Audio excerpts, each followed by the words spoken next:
Vist l'Alzheimer a través d'un familiar i és com viure en un confinament perpetu, rememorant el que podem del passat, fent el dia a dia i sense fer plans de futur. A aquesta malaltia li van posar nom fa més de 100 anys, però encara no li hem trobat cura.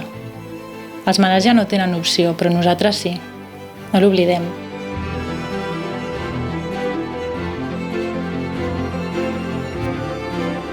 L'Alzheimer és una malaltia que no et mata físicament, però et mata com a persona. Si no trobem una cura aviat, acabarà sent realment una pandèmia.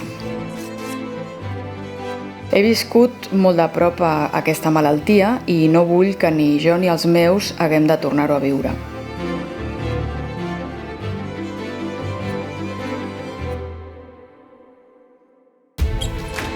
L'Alzheimer va aparèixer a la nostra família a través de la meva germana, quan ella només tenia 58 anys. La impotència davant la malaltia em va donar forces per col·laborar amb la Fundació. I més enllà de la meva aportació econòmica, em vaig proposar donar a conèixer la feina que fan. Per difícil que siguin els temps, no penso deixar de col·laborar amb la Fundació, ni a nivell empresarial ni a nivell personal.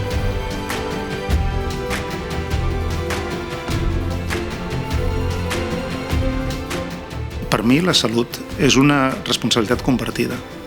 Entre tots podem ajudar a l'envelliment de qualitat dels nostres familiars.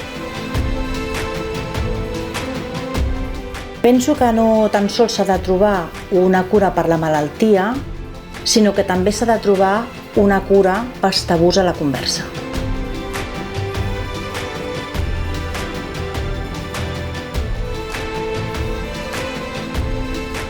L'Alzheimer ens va arrabassar la meva mare a poc i quasi sense donar-nos-en, un dia ja no hi era i no ens havíem pogut ni acomiadar. I per això sóc soci voluntari de l'Estudi Alfa, perquè m'agradaria ser part de la solució i ajudar a acabar amb la malaltia perquè altres no hagin de passar pel mateix.